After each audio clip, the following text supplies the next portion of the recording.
할렐루야. 할렐루야. 오늘은 우리 특별한 또 은혜의 말씀을 함께 나누기를 소망합니다. 여러분들 그 올해의 표어가 뭐지요? 샘솟아 풍성한 공동체 그리고 흘려주어 나누는 교회입니다. 그래서 여러분 잘 아시겠지만 올해 초부터 우리가 선교헌금과 또 이 장학헌금을 함께 좀 같이 모으고 나눴고요. 그래서 내년부터 2024년부터는 우리 교회에서 한 선교지나 이런 곳에 이제 선교 헌금을 흘려 보낼 수 있게 되었습니다. 그리고 그 중에 한 또 선교지가 우리 뭐 잘 아시겠지만 우리 곽성건 선교사님 계시는 파라과이 그 선교지인데요. 그래서 오늘 또 우리 곽성건 선교사님 오랜만에 한국 들어오셔서 우리가 그 은혜의 말씀들을 함께 나누는 시간 갖도록 하겠습니다. 우리 선교사님 나오실 때 하나님께는 영광의 박수를 또 우리 선교사님의 격려의 박수로 우리 환영해 주시기 바랍니다. 감사합니다. 저 모르는 분 혹시 계십니까? 여기? 모르는 분이 계셔야 저는 있길 바랬는데 사실은 왜냐하면 그 말은 다시 말씀드려서 그동안 새로운 성도가 오셨구나라고 하는 것을 알 수 있는 징표거든요. 다소를 아십니까 여러분? 할렐루야. 제가 아는 여기 우리 친구 장로님 이승화 장로님밖에 몰라요. 어쩜 이렇게 젊어지십니까? 아멘도 제일 크게 하는 것 같고 그래서 은혜 받을 때 감사합니다. 제가 내일 필리핀을 떠납니다. 그래서 필리핀에서 선교대회에 참석하고 바로 이제 파라과이로 들어갑니다. 오늘 이 자리에는 저와 함께 피를 나눈 사람이 4명이나 와 있어요. 저랑 아버지랑 여동생이랑 아들하고 다 곽심은 왔습니다. 오늘 완전히 하나님 은혜가 사실 부모님 앞에서 설교한다는 것이 쉽지가 않아요. 동생 앞에서. 근데 오늘 저는 안면 깔고 가겠습니다. 아버지 동생을 생각 안 하고 다 하나님의 자녀 성도로 생각하고 말씀을 전하기를 원하는데요. 해가 갈수록 줄어드는 게 있어요. 저는 그것을 믿지 못했는데 키가 줄더라고 진짜로. 저는 놀랐어요. 이번에 한국에 와서 건강검진 받을 때 키를 탁 치고 올라가는데 숫자를 보니까 너무 작은 게 나온 거여서 아니 왜 한 번 다시 해보라 했더니 다시 또 똑같이 또 나와. 그래서 이것은 나이가 드시면은 조금씩 줄어드는 겁니다. 그래서 제가 나이를 먹었다는 걸 알았습니다. 사랑하는 여러분, 여러분들은 시속 몇 킬로 달리고 계십니까? 저는 67km 달리고 있습니다. 80km. 80km 앞에서 저는 명함을 못 내밉니다. 언제 제가 67km 달리는지 저 이해가 안 가요. 엊그제 40km, 50km 안전속도로 달리고 있는데 지금은 브레이크를 밟아도 걷잡을 수 없는 시간은 빨리 갑니다. 신학교 마치고 예비군 훈련이 끝났습니다. 예비군 33세 때인가 35세 때 예비군 모자 후배한테 넘겨줄 때 그때는 나라가 기뻐서 야 이제는 내 세상 마음대로 피를 실을 수 있겠구나. 35세가 엊그제 같은데 벌써 32년이 지났습니다. 혹시 이 자리에 시속 40km 있습니까? 다 전반적인 평균 연령이 단 50, 60km 이상인 것 같아요 대부분. 그러니까 여러분들 왜 제가 이 말씀 드리는가? 우리 교회 한 장로교회 역사가 굉장히 길더군요. 오늘 보니까 100 몇 년이에요? 108년. 오래됐네요. 그 연수에 비해서 과연 여러분과 우리의 지금 삶의 모습 자신을 하나님 앞에 어떻게 비추고 있습니까?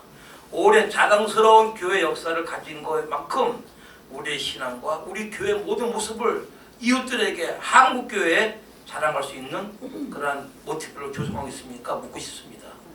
혹시 여러분들 스스로 양심 속으로 그 자랑스러운 언더우드 선교사가 세운 뿌리 깊은 이 교회에 비해서 우리 교회의 모습이 세상에 비춰지는 모습은 아직도 부족하구나. 그렇습니다. 언더우드 그분은 선교사였습니다.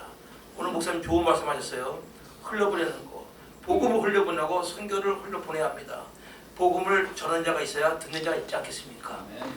저도 늘 우리 박 목사님을 하고 싶었어요. 왜? 내가 선교사이기 때문에 말을 잘못하면 박 선교사님 선교비 요구하는구나 라고 하는 혹시 오해 아닌 오해가 있을까 봐 조심스러웠어요. 선교하는 가정과 선교하는 교회는 결코 망하지 않습니다. 제가 올해 만 22년을 지금 보내고 있습니다. 선교 사역을. 그러는 가운데 많은 교회를 다녔습니다. 다양한 성도들을 만났습니다. 사랑하는 여러분, 선교하는 가해와 교회를 보니까는 그 가정과 그 교회는 하나님이 금방 눈에 보이는 열매는 없을지라도 엄청난 풍성한 수확을 거두게 하신다고 믿으시고, 이제부터 우리 한 장로교회가 내년부터, 내년 아직 모르는 것 같은데 한 달, 여러분의 가정에서 진심으로 감사 어린 마음으로 하나님 앞에 선교에 동참하실 때에 우리 한교회는 물질적으로도 영적으로도 풍성한 열매를 거둘 걸 기대합니다. 오늘 말씀의 제목이 뭡니까 여러분?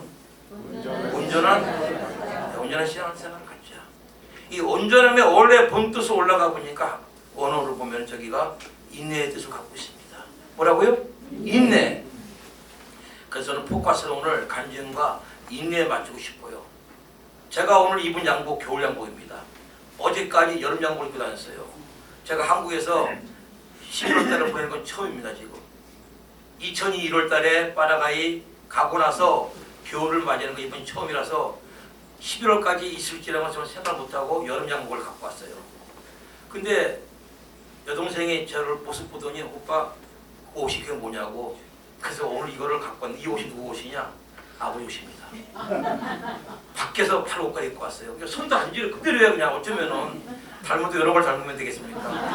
아버님의 신앙을 닮아야 되는데 감사하게도 하나님이 아버지 사이즈랑 똑같아갖고 양복, 바지, 구두 다 똑같은 걸 입어요. 오늘 제가 모습이 조금 잘 보이지 않습니까? 예. 여름 양복 입지 않고 여름 양복 입고 왔으면 우리 친구 장로님이 그냥 있었겠어. 겨울 양복 해주셨겠는데 오늘 굳은 겁니다. 예. 감사합니다.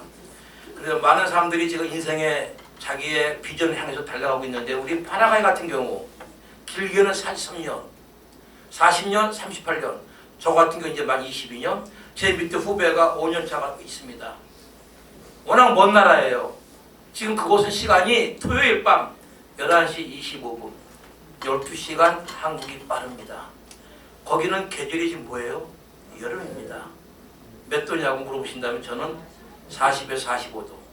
여기 주보에 나와 있을 겁니다. 맨 밑에. 너무너무 더위를 지금 보내고 있는데요. 한국은 지금 겨울입니다. 사랑하는 여러분, 우리가 살고 있는 현장은 다를지라도 우리가 믿는 그 하나님, 내가 만나고 있는 그 하나님은 언제나 동일하신 하나님을 믿으시기를 간절히 원합니다. 사역하는 동안에 즐거운 일도 많았고 기쁜 일도 많았습니다. 저는 할 수만 있으면 한국에 나와서 선교 보고할 때에 기쁜 소식을 전하고 여러분들의 얼굴에서 웃음을 좀 짓게 하고 싶어요. 왜? 선교지에서 고생한 얘기하면 뭐합니까? 다들 알고 계신데 선교지 그 자체 나간 그 자체가 고생길입니다. 솔직히 언어, 문화, 풍습이 다 다른 나라죠.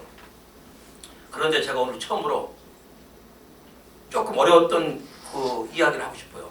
아마 동생들도 아버지도 모르실 거예요. 주영이도 알지 모르겠네. 아빠가 어려운 일. 한 7년 전을 기억이 돼요. 우체통에 어느 날 보니까 편지 봉투가 거기 딱 있었어요. 열어보니까는 그 나라 수도가 아순시온입니다. 아순시온 시청으로부터 날라온 고발장이었어요. 여러분 고발장은 누구한테 주는 겁니까? 보통 일반적으로 예, 죄를 지은 자, 불법을 행한 자에게 날아가죠. 그래서 내가 무슨 이 나라 와서 무슨 잘못된 행위를 했을까 하고 궁금하지 않습니까? 딱 열어보니까는 내용이 야생조류 위반법, 야생조류 법으로 금지한 새를 집에서 키우고 있다고 합니다. 오늘 제가 사진을 준비했는데 아까 말씀드린 양복을 갈아입는 바람에 깜빡 잊어먹은 거예요. 양복 입으려다가 오늘 동생이 겨울 양복 갖고 온다 그랬다. 그래 양복을 안 입고 왜 잠바만 걸쳐온 거예요. 오다가 중간 20분쯤 오는데 지점에서 출발해갖고 그때서야 주영아, 아빠 큰일 났다. USB를 두고 왔네. 아빠 여기서 다시 가기도 시간 걸리고 포기하세요. 그냥 말씀을 하라고 그래서 그냥 왔는데요. 그 사진을 보면 여러분 이해 갈 겁니다. 저 남자보다 더 멋있는 새예요. 화려한 새. 뚜껑이라고 하는 새입니다. 뚜껑. 이 주둥아리가 노랗고 긴 브라질 새인데요. 그거로 인해서 고발당한 건데 고발자는 누굴까요? 궁금하지 않습니까? 누가 고발했을 것 같아요, 장로님? 바로 저희 옆집에 살고 있는 현지 여인이 고발했어요. 15년 동안 생일날마다 성탄절 선물 주고받고 했던 그 여인이 저랑 상의도 없이 고발한 거예요. 얼마나 제가 섭섭하고 섭섭할 정도가 아니죠. 한번 여러분 같으면 입에서 욕도 나올 수 있죠. 저는 욕은 겉으로 표현 못하고 속으로 씹었습니다. 너무 분하다, 억울하다. 어떡합니까? 일단 해결하면 전화 걸었습니다. 담당자하고 통화해서 어떻게 하면 됩니까? 했더니 왜 금지한 새를 키웠습니까? 두 가지 옵션을 제시했습니다. 하나는 그 새를 키우시려면 정식 교육을 받고 그 나라 띠돌로 자격증을 받아야 됩니다. 허가증을. 하나는 동물원에다가 기증하래요. 그래서 아내하고 의논했습니다. 여보 어떻게 하면 좋을까? 이 새로 인해서 덕이 안 되니까는 마음은 아프지만 그냥 기증하자고. 6년 동안 키운 새입니다. 여러분 새도 주인을 알아봐요. 개만 주인 알아보는 게 아니라 그 사진을 못 보여드리는 게 제가 한이 됩니다. 그 새를 보시면 여러분들이 아, 저 새를 헤어지려고 했으면 마음이 아팠을까 선교사님이. 제가 정이 많은 사람이에요. 솔직히 동물을 좋아합니다. 저희 집에는 다양한 동물들을 키워왔습니다. 그동안 원숭이도 키웠어요. 자 그러면은 그 새를 이제 동물원에 기증하기로 하고 새장에 놓고 갔습니다. 30분 걸리는 곳이에요. 새장에 놓고 담당 의사한테 전달하고 이제 전달했다고 하는 그 증을 받았습니다. 딱 돌아서니까 이 새가 그때부터 우는 거예요. 뚜까니, 야, 난 정말 서프라이즈 놀랐어요. 여러분, 이 뚜까니라고 하는 새가 어떻게 울었을 것 같아요? 퀴즈 문제. 아, 어떻게 새가 엉엉 울어요? 아, 내가 그래서 그 선물을 자, 저는 여러분들을 고민시키지 않겠습니다. 어떻게 우는지 알려드릴게요. 힌트 드립니다. 제가 성이 뭐예요? 정확히 여러분들 정말 우리 박 목사 목회하시기 재밌겠습니다. 이렇게 한 번은 얘기하면 다 알아듣습니다. 예, 어떤 교회에서 얘기했더니 꽉꽉 그런데 세상에 꽉꽉이 아니지. 어떻게 울었어요? 꽉꽉 그러는 게 제 눈에는 귀에는 꽉꽉으로 들렸어요. 그래서 너무 집에 와서도 마음이 허전했죠. 6년 동안 정들었던 새를. 그리고 나서부터 순간적으로 제 마음에 냉기가 오면서 누구를 미워하게 됩니까? 옆에 여인을 정말 지독하게 미워했어요. 얼굴도 보기 싫어요. 그 여인이 나가다 그러면 확인하고 저는 차를 뒤로 늦게 뺐습니다. 간 거 확인하고 그 정도로 미워했습니다. 미움은 그 뭐예요? 성경에서? 살인입니다. 저는 그동안 만 5년 가까이 영적 살인을 한 것 같았어요. 저 여자도 못 이겼습니다. 당연히 저 여자가 나를 고발했는데 내가 저 여자한테 손을 내밀 수 있나? 어느 날 금년을 기억합니다. 금년 총과 작년 말쯤에 제 마음에 갑자기 나가려고 하는데 사인이 왔어요. 마음에 하나님께 주시는 사인이죠. 지혜 광 목사 너는 선교사다 목사다. 그 문제에 인해서 지금 만 5년 이상을 옆에 여인과 담을 쌓는다는 것은 있을 수가 없다. 그러나 책망에 들렸습니다. 바로 망설이지 않고 그 집에 갔습니다. 바라가이는 남의 집 갈 때 그냥 문 열고 들어갔다가 총 맞아 죽어요. 그래서 두 가지 방법이 있습니다. 벨이 있는 집에서는 벨을 눌리고 벨이 없는 집에서는 어떻게 할까요, 여러분? 네? 두들겨요? 이거 안 들려요. 거기는. 그러나 문화는 박수를 이렇게 사인을 보냅니다. 그래서 그 사인 듣고 문을 딱 여는데 저는 그날 벨을 눌렸던 걸 기억해요. 그 집 벨이 있었기 때문에. 딱 보니까 그 여인이 창문에서 이렇게 얼굴을 저를 보더니 깜짝 놀라는 거죠. 왜? 5년 가까이 담을 쌓던 이웃 목사가 자기 집 왔으니까.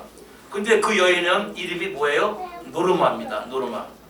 우리말로 하면은 보통, 평균이라는 뜻인데 그 여인은 보통 여인, 평균 여인이 아니었습니다. 어떻게 그 새 때문에 저를 고발합니까? 이유는 시끄러워서. 그 새가 아까 어떻게 울었어요? 이거를 새벽에 우니까 얼마나 시끄러워요. 저도 이해는 합니다. 그러면은 저한테 이웃 목사니까 목사님 나 이 새가 너무 시끄럽고 스트레스 받아요. 좀 줄이게 할 수 없습니까? 그러면 제가 어떻게 조치를 취했죠. 근데 이 여인이 알고 보니까 그 당시에 남편과 뭐 했어요? 싸움 정도가 아니지. 이혼했어요. 자기 딸 같은 아가씨하고 살고 있으니 이 여인은 제정신이 아닌 멘붕 상태였던 것입니다. 그 말을 사연을 듣고 저는 손을 내밀고 허구했습니다. 그 나라 문화는 허구입니다. 그래서 노르마 미안하다 했더니 그 여인은 눈에서는 뭐가 맺혔어요? 이슬이 맺혀 있었습니다. 그 여인도 나하고 함께 이웃하고 싶었지만은 화합하고 싶었지만 마음에 뭐가 안 생긴 거예요? 용기가 없었던 겁니다. 의지가. 혹시 여러분들 가운데서 아직 사소한 문제 때문에 이웃과의 관계 속에서, 형제들과의 관계 속에서, 혹은 거래처에서 말 한마디 나한테 상처를 주었다는 게, 그것이 지금까지 한을 품고 있으면 절대로 안 된다는 사실입니다. 저 같은 여러분들은 없길 바래요. 저는 목사가 명색이 선교사 목사였음에도 불구하고 나를 고발한 그 여인이 너무너무 미워서 5년 가까이 담을 쌓았습니다. 손을 내미는 자가 우리말에 뭐예요? 이긴다고 했습니다. 그 화합한 동시에 그 이후에 제 마음이 너무너무 기쁩니다. 그리고 그 여인이 밖에 나오길 기다려요. 인사하고 싶어가지고. 사랑하는 여러분, 지난 5년이라고 하는 시간 동안은 저한테는 악몽이었습니다. 저 여자 혹시 계속 만나면 어떡할까? 그 정도로 제가 사람 미워했다는 것입니다. 박성권으로서는 도저히 있을 수 없는 행동을 한 거죠, 목사로서는. 그래서 그와 같은 어려움이 한 번 있었습니다. 이 외에도 다양한 일들도 많았어요. 제가 전에 한번 말씀드린 기억납니다. 저는 유별나게 파라가에서 도둑을 많이 맞았다리죠. 좀도둑입니다. 저는 파라가는 카톨릭 국가예요. 그래서 도둑이 없는 줄 알았습니다. 어느 날 우리 아내가 여기 있으면 증인인데, 아내는 지난달에 갔습니다. 건강을 회복하고. 저희 교회가 앰프가 있는데 앰프가 좀 무거워요. 그걸 항상 주일날마다 저는 어떻게 들고 다닙니다. 차에다 싣고 다닙니다. 근데 어느 날 아내가 저보고, 여보, 그 무거운 거를 왜 자꾸 갖고 다녀? 교회에다 두고 다니지. 그때 제가 뭐라는지 아세요? 자기 정신없네. 도둑 맞으면 어떡하려고. 그랬더니 아내가 하는 말, 믿음이 없대요, 저보고. 그리고 카톨릭 국가가 설마 교회에 도둑이 오겠냐고. 우리하고 종교성은 다르지만은 카톨릭 민에서는 하나님 믿으니까 교회는 안 올 것이다. 그 말이 맞는 것 같아요. 딱 뒀습니다. 그 다음 주쯤에 교회를 왔더니 뭐가 없어졌어요? 앰프가 없었어요. 그걸 기점으로 해서 저희는 다양한 도둑들을 맞았습니다. 키보드도 잊어먹고, 뒷문 화장실 부엌에 기와를 뚫고 선풍기를 뜯어가고, 또 저희 교회는 천장이 높아요. 덥기 때문에 대형 선풍기가 돌아가는 게 8대가 있습니다. 그거를 밤에, 전날 밤에 3명이 와갖고 다 뜯어갔대요. 이웃에서 가르쳐줬는데 말을 안 해. 왜? 보복당할까봐. 그러한 살벌한 분위기였지만 저는 그래도 그때까지 인내했던 것입니다. 근데 어느 날 주일날 갔는데 역시 교회 철망이 뜯겨져 있어요. 그래서 성도들이 웅성웅성합니다. 왜 그래? 도둑이 맞았대. 어디? 뒤로 가래요. 가봤더니 화장실에 나무 문짝이 안 보여요. 우리 주연 기억할지 모르겠다. 그때 우리 도둑 맞고 나서 화장실에 나무 문짝을 아들하고 목수 불러갖고 고쳤던 기억이 납니다. 문짝이 없어진 거예요. 그것을 도둑 내 문짝 훔쳐갔구나. 가볍게 생각 안 했네요. 근데 성도들이 안을 들어가 보래요. 안 나갔더니 이게 웬일입니까? 거기 수건고리, 꼭지, 샤워기 없어질 뿐만 아니라 우리가 앉는, 병통에 가면 어떻게 해야 돼요? 우리가 앉는 좌석이 있지 않습니까? 변기통이 없어졌어요. 남자 화장실에 화장실. 더 저를 흥분시킨 것은 뒷마당에 갔더니 하나가 깨져 있던 거예요. 무거우니까 떨어뜨린 거지. 그때 저는 또 분노했습니다.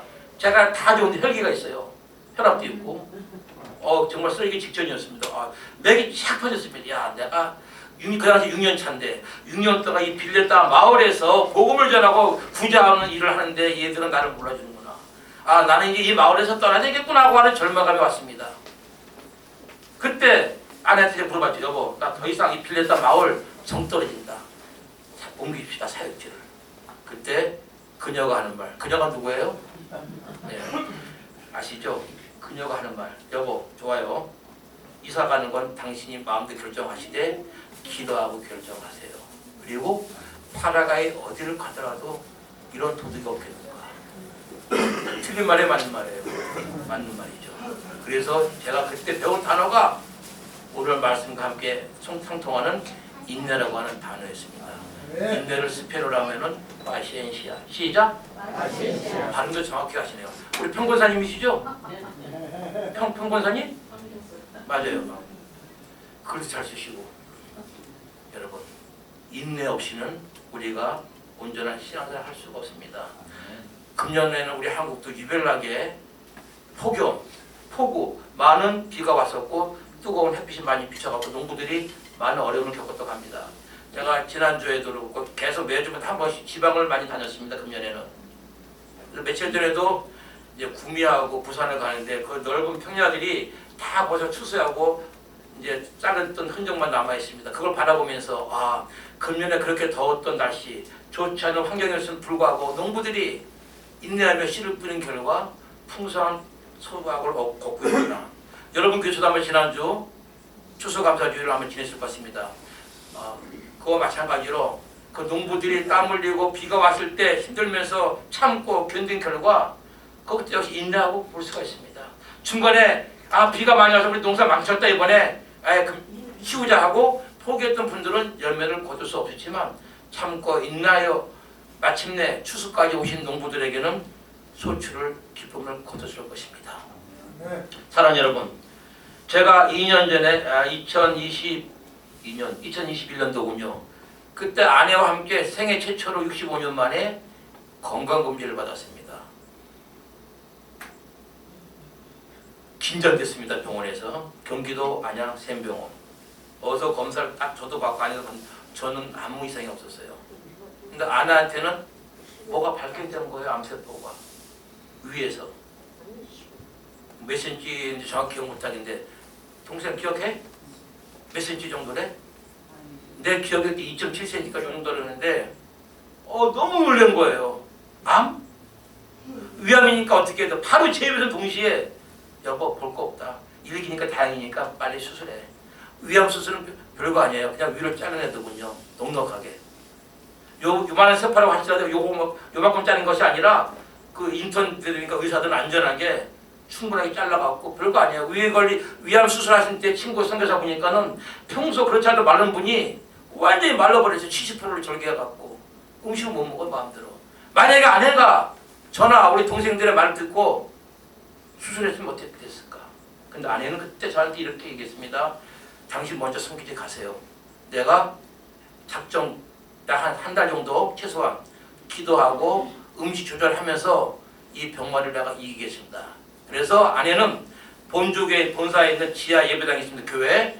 거기에 회장님의 허가를 받고 새벽마다 내려가서 3시간 이상을 기도했다고 합니다. 그 추운 겨울에 1월달 통성기도하고 울면서 기도가 막 부딪혔겠죠. 깨구리처럼. 어느 날 아내의 간증입니다. 저한테. 회장이 아침에 출근하는데 지하 예배당에서 말고 막 기도하는 막 떠드는 소리 들리더래요. 그래서 아니 코로나 기간에 문을 닫았는데 누가 이렇게 기도할까? 딱 맨 앞에 가니 강대상 앞에 엎드려 한 여인이 울면서 기도하고 있더래요. 보니까 마룻바닥에 방석도 없이 추운 데서 이렇게 얼굴 옆모습 보니까 빨아갈 선교사야. 그 당시엔 저희 아들이 거기 근무했던 것이죠.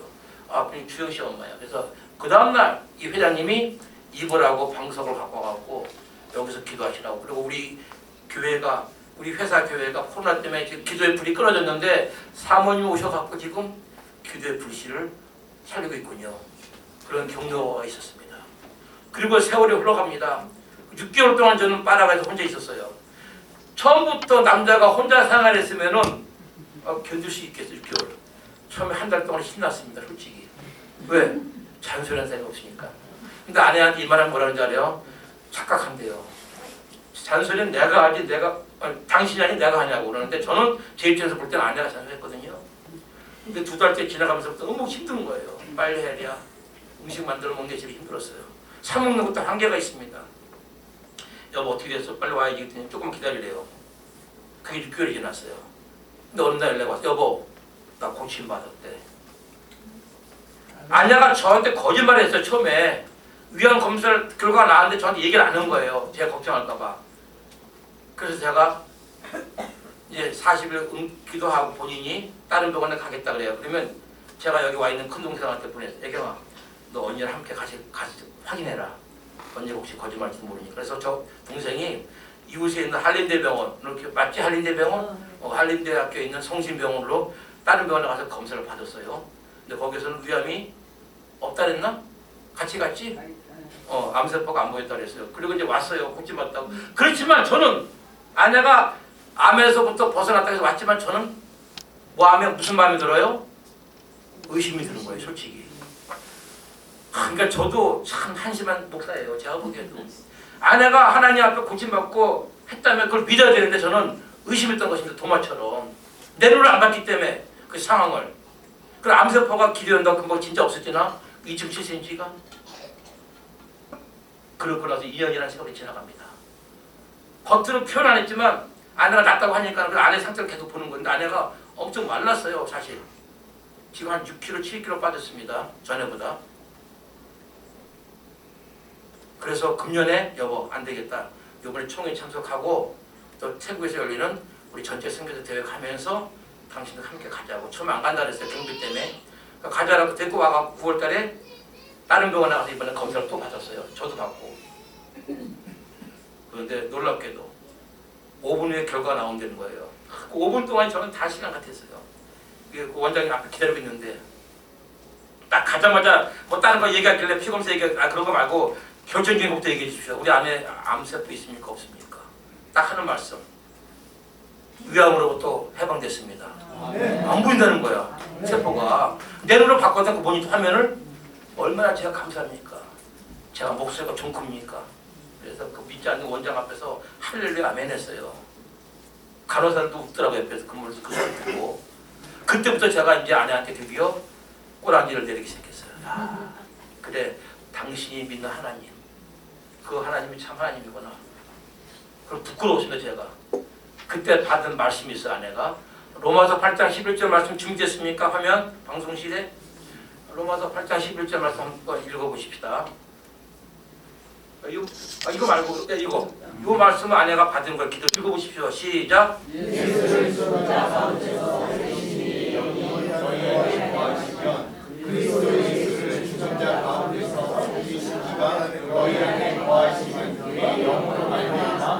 아멘. 위의 영으로 말미암아 너희 무슨 몸도 죽을 몸도 암에 걸릴지라도 불치의 병이라도 다 살린다 라는 말씀. 이 말씀을 아내가 받은 거예요. 그러니까 이거보다 더 확실한 증거가 어디 있습니까 여러분? 저는 신약과 구약만 먹으면은 다 되는 줄 알았어요 솔직히. 근데 우리 아내는 신약과 구약 외에 주님의 음성을 들은 겁니다. 그렇기 때문에 아마 아내는 분명히 공산당에 와서 총을 댄다 할지라도 나는 하나님 부인하지 않겠어라고 고백할 것 같아요. 이왕 우리가 예수 믿는 거 차든지 덥든지 확실한 신앙의 방향을 제시할 수 있기를 바랍니다. 우리들 주변에 얼마나 유혹이 많습니까? 만약 아내가 인내하지 못하고 남편과 신우의 말에 수술해야 되겠구나 혹시 위암을 수술해야 된다 그랬으니까 수술해야지라고 했으면은 아내는 오늘과 같은 기쁨을 경험하지 못했을 것입니다. 그래서 아내는 제가 갖고 있던 인내를 갖고 있던 겁니다. 40일 동안 눈물로 기도했던 아내의 그 외침. 비록 육신의 몸은 이제 식이요법 하면서 많이 다운되고 체중은 줄어들었지만은 아내에게는 늘 기쁨과 감사가 넘쳐나오는 생활을 하고 있습니다. 그래서 지금은 우리 한국에 이런 말이 있습니다. 아내 말 잘 들으면은 자다가도 우리 이장님 떡 바라가에는 자다가도 떡이 떨어지지 않고 뭐가 떨어집니까? 망고가 떨어집니다. 올해 망고가 대풍이었습니다. 아내가 사진을 보내왔는데요. 애플 망고라고 해서 교인들에게 성도들에게 풍성하게 나눠 주었습니다. 말씀을 이제 정리합니다. 저는 여러분들 삶 속에서 좋은 일만 있지 않을 겁니다. 분명히 때로는 물질 때문에 최근에는 건강 때문에 많은 분들이 어려움을 겪고 있습니다. 2주 전에 제가 처음으로 지리산을 갔다 왔습니다. 작은 농촌교회. 성도가 15명인데 수요일 저녁에 9명이 나왔어요. 9명 가운데 2명은 암 환자예요. 여자분 한 분은 집사님, 박성희 집사님이라고 난소암에 걸렸습니다. 3기야. 또 한 남자분은 간암에 걸렸는데 아들 간을 이식해갖고 회복 중인데요. 상태가 안 좋다고 합니다. 그 예배 끝나자마자 제가 기도하고 싶은 마음이 너무 드는 거예요. 그래서 처음 만난 집사님이지만 간절한 마음으로 그녀를 위해서 기도하고 왔습니다. 그리고 그녀에게 역시 인내하십시오. 조금만 참으십시오. 주변에서 이제 병이 길다 보니까 긴 병에는 뭐가 없다래요. 우리말에. 예, 맞는 것 같아요. 거기도 돈 날리고 사람들 떨어져 나가니까 너무 외로운 겁니다. 붙잡을 분은 하나님밖에 없는 거예요. 사랑하는 여러분, 그분에게도 제가 로마서 8장 11절 말씀을 쓰겠습니다. 우리 아내가 이와 같은 질병 속에서 이 말씀 받고 살아났습니다. 예수 그리스도 살리는 영이 우리 안에 있으면 그 죽을 몸도 살리는 속에 믿으십시오. 하니까 아멘 아멘 하면서 울더라고요. 사랑하는 우리 한 장로 성도 여러분, 우리 여러분의 교회는 자부심을 갖는 교회이죠. 분명히 예, 뿌리 있는 교회입니다. 100년이 넘는 교회가 많지 않습니다. 대한민국에. 그런 교회에 여러분들이 신앙 이 교회의 뿌리가 되는 걸 감사하시고 사랑하는 여러분들의 헌신과 희생으로 말미암아 여러분의 후손들이 계속적으로 이 땅에 살아가는 동안에 번성할 수 있는 축복을 경험할 수 있으면 좋겠어요. 한 장 말씀 하나 더 띄워주십시오. 갈라디아 6장 9절 말씀을 마지막으로 소개하겠습니다. 시작.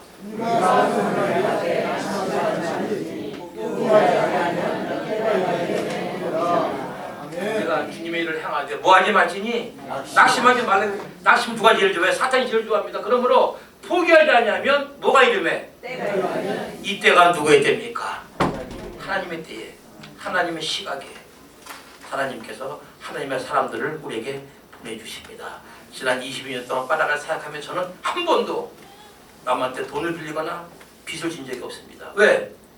제가 고등학교 졸업했을 때 저희 집이 삼성대입니다. 서울에. 그 삼성대 집이 팔렸어요. 아버지 기억하시는지 모르겠어. 우리 동생들 기억하나? 그 집이 팔렸어요. 한번 집 팔고 나니 물론 어릴 때는 너무 한 곳에서 오래 사니까는 우리 집 좀 이사 갔으면 좋겠다. 이사 가는 사람들이 부러웠습니다. 이사 좀 센터는 이사 가기 바라겠지 맨날 사람들이. 그죠? 그런데 한번 이사 가니까요 그때부터는 정말 고통이었습니다. 때가 되면 이제 계약기가 끝나면 주인이 나가라 그러고 돈을 더 내든가. 그래갖고 집 없이 한 10여 년 이상을 이것저것 다녔던 부모님이 생각이 납니다. 그래서 그때 결심하기를 어떤 일이 있어도 나는 앞으로 결혼을 하도 뭘 하든지 간에 남의 돈은 내가 안 빌리겠다. 그 신용 갖고 지금까지 살아왔습니다. 그래서 요거를 유언과 같은 이야기인데 우리 애들한테 그 얘기했어요. 주영아 주혜야.